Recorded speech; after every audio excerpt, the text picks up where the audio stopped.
वालेकुम, welcome to my channel. आज का टॉपिक बहुत ख़ास होने वाला है उन लोगों के लिए जिनको बिल्कुल समझ नहीं आती कि कंटेंट राइटिंग है क्या और हम किस तरह से इसको रिसर्च करके लिख सकते हैं। अच्छा जी, और हम प्रोफेशनल कंटेंट राइटर किस तरह बनेंगे। ये जो वीडियो है मैंने ख़ास उन लोगों के लिए बनाई है जिनको बिल्कुल भी नॉलेज नहीं है, लाइक रिसर्च कहाँ से करें और किस तरह से करें, किस तरह से आई कैचिंग कंटेंट हम बनाएं।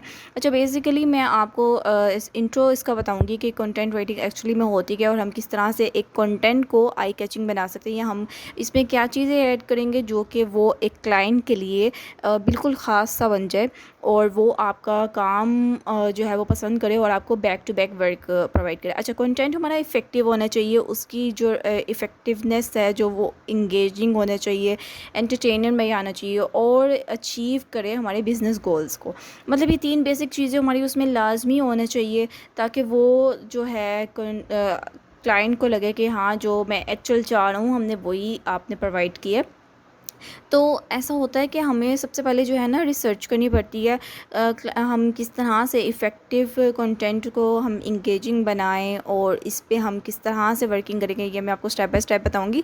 अच्छा, सीन ये है कि पहले हमें रिसर्च हमारी बहुत खास होनी चाहिए, इंगेजिंग किस तरह से बनना है कंटेंट और हम उसमें किस तरह से अचीव गोल कर सकते हैं। लाइक ये 3 बेसिक जो चीज़ें हैं ना, ये आपको बैक टू बैक जो है वो याद होनी चाहिए ताकि आप इसको कर सकें। अच्छा, मैं आपको एक एग्जांपल दे रही हूँ कि हम किस तरह से सेल्स को क्लोज कर सकते हैं। लाइक समटाइम्स ये होता है कि हम एफिलिएट मार्केटिंग के लिए जो है वो कंटेंट लिख रहे होते हैं और उसमें हमें एंडिंग पे जो है ना क्लाइंट को ग्रैब करना होता है कि भाई कौन से वाला जो है ना प्रोडक्ट ज़्यादा खास है जो आपको बाय करना चाहिए, उसमें हमें वो चीज़ बतानी पड़ती है। ठीक है, तो आपने जो है यही चीज़ को लेकर चलना है। अब इफ़ेक्टिव कंटेंट राइटिंग बहुत ज़्यादा इम्पॉर्टेंट होती है हमारे कंटेंट में। अगर हम इस तरह से नहीं करते ना तो जो विजिटर्स हैं ना वो कभी भी सेटिस्फैक्ट्री नहीं होते और वो कभी भी जो है वो हमारा कंटेंट को प्रेफर नहीं करते दोबारा से रीड ऑन करने में और वो ना ही वेबसाइट पे विज़िट करते हैं। तो हमें जो है यही हमारी कोशिश होती है कि हम इंगेजिंग कंटेंट बना सकें ताकि बैक टू बैक हमें वो क्लाइंट मिले या विज़िटर मिले और हमारे व्यूज़ इंक्रीज़ हों वेबसाइट के। ठीक है, मतलब ये नहीं करना कि जस्ट हमने एक कंटेंट लिख लिया, हमने एक आई कैचिंग और हाई क्वालिटी कंटेंट इसको लिखना है ताकि वो हमारी जो है हमें एक रेवेन्यू जनरेट करके दे सके और क्लाइंट को हमें बैक टू बैक जो है वो एक रिस्पांस उसको अच्छा मिले और व्यूज़ आए और सर्च इंजन में जो है वो टॉप पे जाए। मतलब बेसिक हमारा यही होता है कि हम गूगल पे जो है वो रैंक कर सकें या गूगल पे हमारी वेबसाइट रैंक कर सके। इसी वजह से जो है वो हम कंटेंट लिखते हैं। और ये बेसिकली जो कंटेंट का हमारा रिवॉर्ड ये होता है, जो अगर हम हाई क्वालिटी का कंटेंट लिखते हैं लाइक वो प्लेजरिज्म फ्री होता है तो वो बिल्कुल टॉप पे रैंक कर सकते हैं। अच्छा, स्टेप्स क्या होंगे इस इफ़ेक्टिव कंटेंट राइटिंग के, वो मैं आपको बताने वाली हूँ।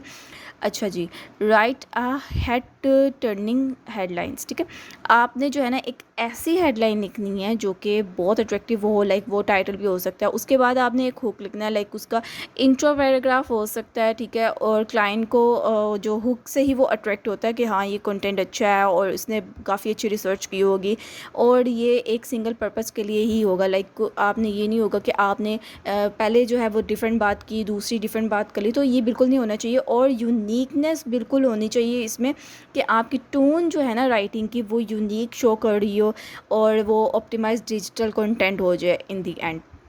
तो सीन ये है कि हमें ये चीज़ों को जो है वो स्टेप बाय स्टेप लेकर चलना पड़ता है। अब मैं आपको बताऊंगी कि हम किस तरह से हेड ट्यूनिंग हेडलाइन लिख सकते हैं। लाइक बहुत ज़्यादा जो वो अब कर रहे हैं कि हमें जो है वो क्लाइंट हमें बैक टू बैक जो है रिस्पॉन्स अच्छा दे दे। जैसे कि हम हेडलाइन डिटरमाइंस कर रहे हैं, इसमें हमें करना ये होता है कि एक अट्रैक्टिव आई कैचिंग जो है ना हमें लाइन चूज़ करनी पड़ती है, जैसे कि जो ऑडियंस को ग्रैब करे और वो रीड करने में उसको इंसिस्ट करे। लाइक आपका जो वर्क है ना वो उसको इस तरीके से नज़र आए कि ये इसके अलावा तो कोई अच्छा है ही नहीं। ठीक है, तो आपने इस तरीके से हेडलाइंस जो है वो चूज़ करनी है। उसके बाद आपने जो अपने पैराग्राफ है ना उसको शॉर्ट पैराग्राफ में जो है वो कन्वर्ट करना है। लाइक आपने इस तरह नहीं करना कि भाई एक ही पैराग्राफ में सारा आपने लिख लिया, उसमें इंटरेस्ट जो है ना आपने लेकर आना है ताकि वो जो क्लाइंट है ना वो आपको दोबारा पढ़ने में इंटरेस्ट हो। लाइक उसने अगर एक पैराग्राफ पढ़ लिया तो वो नेक्स्ट भी पढ़े और उसको इंटरेस्ट हो। ठीक है, सिंपली आपने जो है वो ये टारगेट अचीव करना है। ये आपके पास ना रिज़ल्ट ओरिएंटेड का टारगेट होना चाहिए कि मैंने इस तरीके से लिखना है कि अगला बंदा ने एक पैराग्राफ लिखा तो वो नेक्स्ट भी पढ़े। अब सेकंड चीज़ ये आ जाती है, create a hook that grabs attention. मतलब हमें इस तरीके से जो है वो अटेंशन ग्रैबिंग जो है वो हुक क्रिएट करनी पड़ती है कि मतलब वो क्लाइंट को इस तरीके से हो, उसको क्यूरियोसिटी हो कि भाई मैंने इसको ही पढ़ना है और मैं पढ़ के ही रहूँगा। इस तरीके से हमने जो है ना उसमें अट्रैक्टिव या आई कैचिंग आप कह लें, या हाई क्वालिटी कंटेंट को यूज़ करते हुए, या कुछ ऐसे वर्ड्स होते हैं समटाइम्स, अगर मैं आपको बताऊँ तो, जिससे क्लाइंट जो है वो अट्रैक्ट होता है, लाइक हाई कैचिंग आई मतलब इस तरीके से वो मैं आपको आगे जाके बताऊंगी कि आपने किस तरीके से लिखना है, ठीक है। अब आपने जो है ना रीडर को इस तरीके से एंगेज करने के वो 3 सेकंड पे आपके हुक पड़े और आपकी हेडलाइन को समझ सके कि आप इसको क्या डिलीवर करवाना चाह रहे हैं अपने कंटेंट में। लाइक अगर एक कंटेंट है उसमें आप बता रहे हैं कि भाई ये जो है मैंने मोबाइल ख़रीदा है एप्पल का। अब एक बंदे को तो पता है हाँ आपने एप्पल का मोबाइल ख़रीदा है, लेकिन आपको पूरा एक्सप्लेन करना पड़ेगा भाई एप्पल का मोबाइल है, लेकिन एप्पल के मोबाइल में है क्या क्या, उसमें क्या क्या चीज़ें जो है वो अट्रैक्टिव हैं। आपका जो फर्स्ट सेंटेंस है ना उसी में ही आपने डिटरमाइन करना सारी चीज़ें, लाइक उसको पता चल जाए हाँ यार ये चीज़ तो बहुत ही अच्छी, मैं इसी को बाय करूँगा पहले। लेकिन आपका कंटेंट पढ़ने के बाद वो इस तरीके से आए, मतलब उसका डिसीजन ये हो कि वो बाय करे। अच्छा जी, आपने रिसर्च प्रॉपर करनी है। तीसरा स्टेप हमारा ये है, मतलब आपने जो है वो गूगल को यूज़ करते हुए, लाइक आपने 2 से 3, या मैं आपको कह लूँ कि जितनी भी फर्स्ट पेज पे आपको कंटेंट नज़र आ रहा है ना, आपने उसको 1 बाय 1 ओपन कर लेना और आपने उसको रीड करना, ताकि आपके पास ज़्यादा से ज़्यादा नॉलेज हो आपके पास। आपने इस तरह नहीं करना कि भाई नहीं एक ही दफ़ा हमने जो एक ही कंटेंट लिख लिया और दैट्स इट। मतलब कि हमें सीन ये करना होता है कि हमने बिज़नेस बढ़ाना होता है, जिसकी वजह से हमें एक राइटर से अच्छा लिखना होता है। लाइक जो कंटेंट हमारे पास नेट पे अवेलेबल होता है ना, हमने उससे थोड़ा सा डिफरेंशिएट करना होता है।